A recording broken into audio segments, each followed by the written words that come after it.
Halo Wangsit Lover, ketemu lagi dengan Om Jero. Oke, kali ini Om Jero akan bahas soal TPS 4, yaitu penalaran kuantitatif. Oke, mungkin kalian pernah atau sering lihat soal-soal seperti ini, kadang bingung ya cara menyelesaikannya gitu ya. Apa sih yang harus dicari gitu ya, P-nya atau Q-nya gitu ya, bagaimana cara menyelesaikannya, apakah dua-duanya dicari atau salah satunya yang dicari gitu. Oke, nah sebelum kita bahas jangan lupa subscribe, like, dan komen biar tambah pinter ya. Jangan lupa komen, tanyakan kalau ada yang belum paham. Oke, pasti Om Jero bales gitu ya. Oke, uh, kita akan bahas soal ini. Yang pertama ini soal TPS gitu ya, soal TPS UTBK tahun 2019 gitu ya. Oke, kita lihat di sini harga satu buku dan satu pensil adalah 35.000. Selisih harga satu buku dan satu pensil adalah 5.000. Manakah hubungan yang benar antara kuantitas P dan Q berikut berdasarkan informasi yang diberikan?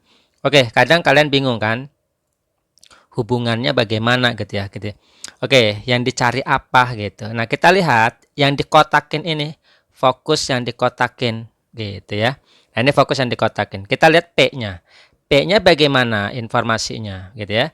Nah, P-nya di sini udah dikasih tahu 20.000. Berarti kalau gitu P nggak usah dicari gitu.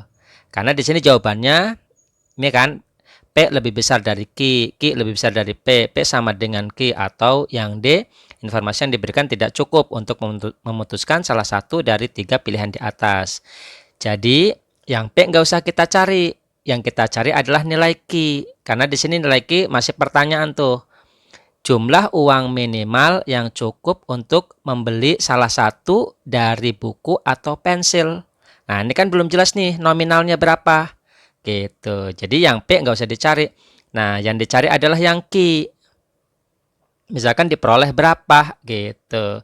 Kalau misalkan diperoleh jumlah uang minimalnya adalah 25.000, berarti kesimpulannya misalkan P-nya lebih besar lebih kecil daripada Q gitu ya. Atau misalkan jumlah uang minimalnya 10.000 kan jelas gitu ya. Nah, jadi kayak gitu. Jadi harus kita cari Q-nya. Nah, jadi kayak gitu ya. Kalau P-nya nggak usah dicari, nggak usah bingung karena P-nya udah jelas 20.000. Yang kita cari adalah nilai Q gitu ya. Nilai Q kenapa? Dicari ya untuk membandingkan antara P dengan Q. Yang P udah jelas, yang belum jelas adalah Q. Maka yang dicari cukup Q-nya gitu ya untuk membandingkan dengan si P. Oke, kita lihat soalnya di sini harga satu buku dan satu pensil gitu ya. Kita tulis harga satu buku berarti buku ditambah pensil gitu ya sama dengan 35.000 gitu ya. 35.000. Terus yang berikutnya adalah selisih harga satu buku dan satu pensil. Oke. Buku dikurangi pensil sama dengan 5.000 gitu ya. Oke. Nah, kita lihat di sini kita tinggal cari jumlah uang minimal yang cukup untuk membeli salah satu. Oke, berarti kita harus nyari satu buku atau satu pensil yang minimalnya berapa gitu ya. Nah, kita lihat ini langsung dieliminasi, tinggal ditambahin aja. Oke, kalau ditambahin B tambah B jadi 2B gitu ya. Terus P dikurangi P jadi 0, 35 ditambah 5.000 jadi berapa? 40.000 gitu ya. Ini angkanya enak banget gitu ya. Jadi B-nya adalah 20.000 gitu. Oke. Jadi harga satu buku adalah 20.000 gitu. Nah, tinggal nyari pensil, masukin aja di sini. Gitu ya. Bukunya masukin sini. Gitu. Jadi berapa? 20.000. Kalau dipindahin ke sini 20.000 gitu ya. Oke, kita tulis aja deh. 20.000 gitu ya. Ditambah P sama dengan 35.000 gitu ya. Nah, kita jelas P-nya berapa, tinggal dipindahin ya. Jadi P-nya adalah 15.000 gitu ya. Nah, pensilnya udah jelas 15.000. Yang ditanya adalah jumlah uang minimal. Gitu ya, yang cukup untuk membeli salah satu dari buku atau pensil. Nah, jadi kita harus punya uang minimalnya berapa untuk membeli salah satu itu, gitu. Jadi berapa minimal uang yang harus kita miliki? Yaitu 15.000. Nah, P di sini artinya bukan si P ini, bukan, tapi adalah nilai Q, gitu ya. Karena P di sini adalah pensil, bukan nilai P variabel itu ya. Nah, ini pensil gitu ya. Oke. Jadi nilai Q-nya adalah berapa? 15.000 gitu. Nah, jadi langsung ketahui kesimpulannya. Q-nya 15.000, P-nya 20.000 gitu. Jadi nilai P lebih besar daripada Q. Jadi jawabannya adalah yang A gitu ya. Nah, jadi seperti itu. Oke, next lanjut. Soal nomor 2 gitu ya. Kalau di TPS-nya soal nomor berapa nih? 76 ya. Oke. Kita lihat di sini. Soal nomor 2. Median 7 bilangan 11, 19, 5, X, 16, 4, 22 adalah X. Nah, median kita tahu pengertian dari median gitu ya, yaitu apa? Nilai tengah setelah data diurutkan. Jadi harus diurutkan dulu nilai tengahnya berapa gitu ya. Nah, pertanyaannya perhatikan, manakah hubungan yang benar antara kuantitas P dan Q berikut berdasarkan informasi yang diberikan gitu ya. Oke. Nah, sama seperti tadi gitu ya. P-nya di sini udah jelas, yaitu apa? X. X-nya itu apa? Median tadi gitu ya. Nah, yang belum jelas apa nih? Yang harus dicari. Yang harus dicari adalah nah ini rata-rata data. Nah, ini kita harus nyari rata-rata dulu gitu ya. Jadi harus nyari rata-rata dulu. Kalau nggak nyari, wah susah gitu ya. Nggak bisa ngebandingin. Oke, kita cari dulu mediannya. Oke, datanya diurutkan dulu. Mulai dari berapa? Yang paling kecil adalah 4. Terus habis 4, 5. Habis 5, 11 gitu ya. Nah, habis 11 apa? Gitu ya. Habis 11 apa?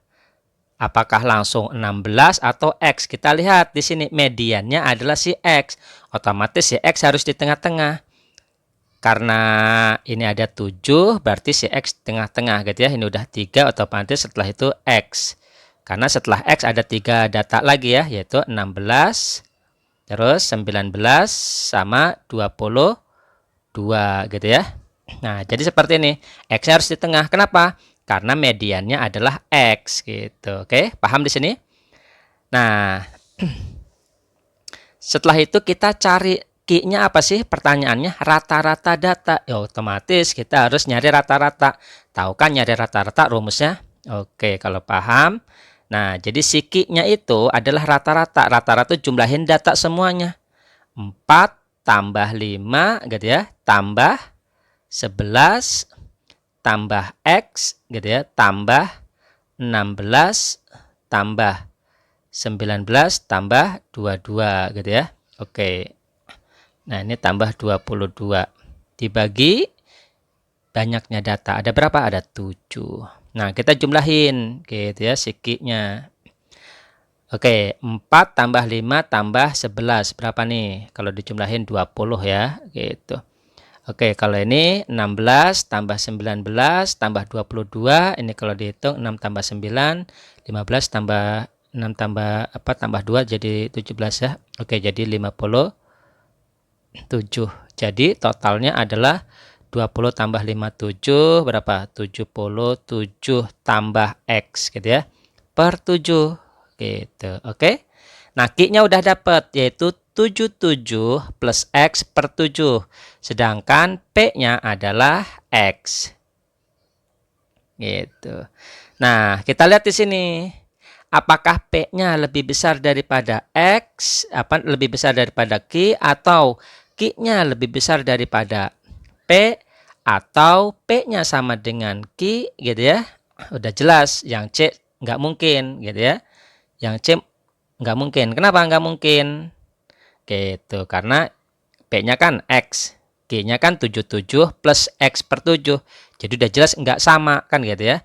Jadi yang C bukan gitu. Nah, tinggal 3 jawaban nih. Apakah A, B, atau D? Nah, kalau bingung kita coba-coba aja gitu ya. Kita coba-coba. Gimana caranya? Coba-coba. Nah, kita lihat di sini. X-nya antara 11 dengan 16. Gitu ya. Antara 11 dengan 16. Nah, kalau misalkan sebenarnya ini kita bisa lihat dari datanya ya. Dari lihat kecondongannya gitu. Tanpa harus ngitung kita bisa gitu. Cuman karena ini posisinya ada di tengah-tengah, jadi sulit gitu ya. Apakah apa namanya? Apakah rata-ratanya lebih besar daripada median karena X itu adalah median, P-nya itu adalah median ya di sini.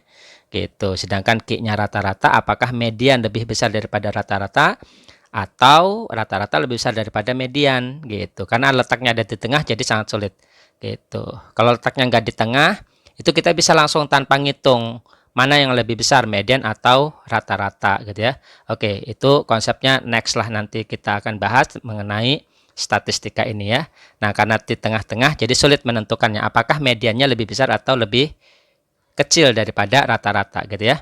Nah, jadi apa yang harus kita lakukan? Yang kita lakukan adalah ya coba-coba gitu ya. Karena posisinya di tengah-tengah tidak bisa menentukan. Jadi harus ngitung, harus nyoba gitu ya. Gitu. Tapi kalau posisinya nggak di tengah-tengah, tanpa harus ngitung, kita udah langsung mengetahui gitu ya. Mediannya lebih besar daripada rata-rata atau mediannya lebih kecil daripada rata-rata gitu ya. Oke, paham ya? Nah, karena ada di tengah-tengah jadi harus dihitung dan dicoba. X-nya ini kan antara 11 sampai 16 gitu ya. Berarti kita coba adalah 12 gitu. Kalau misalkan 12 masukin ke sini 12 gitu ya. X-nya ini masukin 12 ini. Gitu ya. Nah, atau kita sederhanakan 77 bagi 7 adalah 11 gitu ya. Plus X per 7 gitu ya. Nah, kalau X-nya 12, kita coba X-nya 12 gitu ya. Kita pilihlah X-nya 12 ya. Kalau X-nya 12, P-nya jelas 12 ya kan? Gitu, P-nya 12. Nah, Q-nya berapa nih? Gitu, Q-nya 12 per 7 itu berapa? Sekitar 1, gitu ya. Kalau dijumlahin dengan 11 berarti 12, kesimpulannya apa? Si P-nya lebih kecil daripada Q. Apakah udah yakin? Belum. Kita harus coba lagi gitu ya. Kalau misalkan X-nya 14 deh. Gitu ya. Nah, jadi kalau X-nya 12, kita udah jelas nih si P-nya itu lebih kecil daripada Q gitu kan. Gitu. Nah, kalau misalkan X-nya 14 bagaimana? Kalau X-nya 14 berarti P-nya 14 gitu kan. Nah, Q-nya berapa nih? Kita hitung Q-nya gitu ya. Q-nya kalau misalkan 14, ini kan 14 bagi 7. Berapa 14 bagi 7? Gitu, 14 bagi 7 yaitu 2 gitu ya. 11 tambah 2 berarti 13.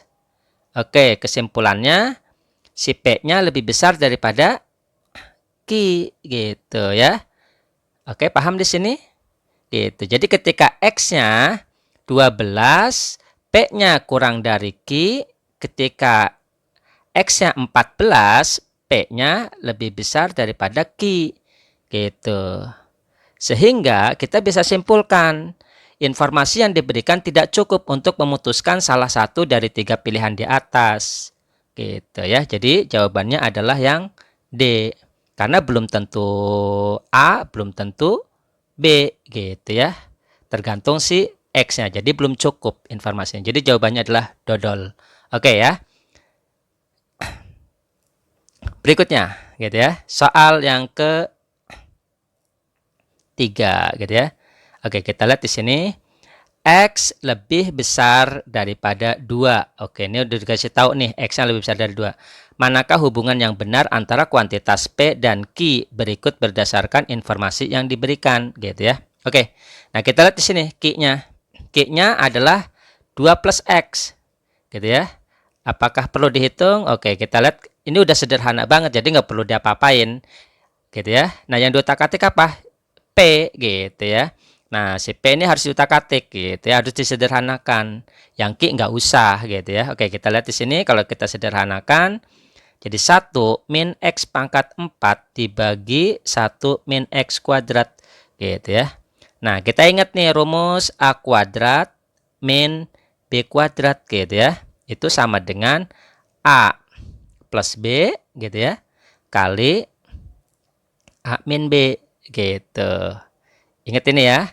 Nah, sama ketika 1 min X pangkat 4, sehingga bisa kita tulis 1 plus X kuadrat dikali 1 min X kuadrat per 1 min X kuadrat gitu ya. Kenapa kuadrat? Ya ini kan pangkat 4 jadi pangkat 2. Nah, rumusnya kan pangkat 2 jadi pangkat 1 gitu ya. Di sini ya pangkat 1 gitu ya, semuanya pangkat 1 gitu ya. Oke, jadi seperti itu. Nah, ini perhatikan ada 1 min X kuadrat. Pembilangnya ya, di penyebutnya juga ada 1 min X kuadrat. Boleh nggak dicoret? Nah, itu pertanyaannya. Nah, kalau ini boleh dicoret.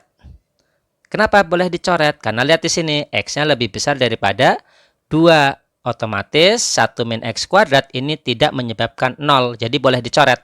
Gitu ya. Nah, terus perhatikan di sini P-nya udah dapat gitu ya. P-nya adalah sama dengan 1 plus X kuadrat. Sedangkan Q-nya adalah 2 plus ya, 2 plus X gitu ya. Nah, kita lihat di sini. Siapa yang lebih besar gitu? Apakah P atau Q? Nah, kalau kalian bingung gitu ya, lihat aja X-nya. X-nya kan lebih besar daripada 2. Ya dicoba aja X-nya 3 gitu ya. Nah, kalau X-nya 3 jadi berapa ini? Gitu kan. Oke, 9 plus 1 jadi berapa? 10 gitu ya. Nah, kalau ini jadi berapa? Kalau X-nya 3, 3 tambah 2 gitu ya, berapa? 5 gitu ya. Nah, jadi udah jelas. Nah, gimana kalau misalkan X-nya 4 gitu ya. Nah, kita lihat di sini kan X-nya dikuadratin, otomatis makin gede gitu ya daripada yang Q. Yang Q cuman X doang gitu. Oke, paham di sini? Gitu. Jadi udah jelas gitu ya. Untuk X lebih besar daripada 2 gitu ya. Nilai P itu lebih besar daripada nilai Q. Jadi jawabannya adalah yang A. Jadi kayak gitu. Oke ya, paham? Oke, semoga makin pinter. Sekian dari Om Jero.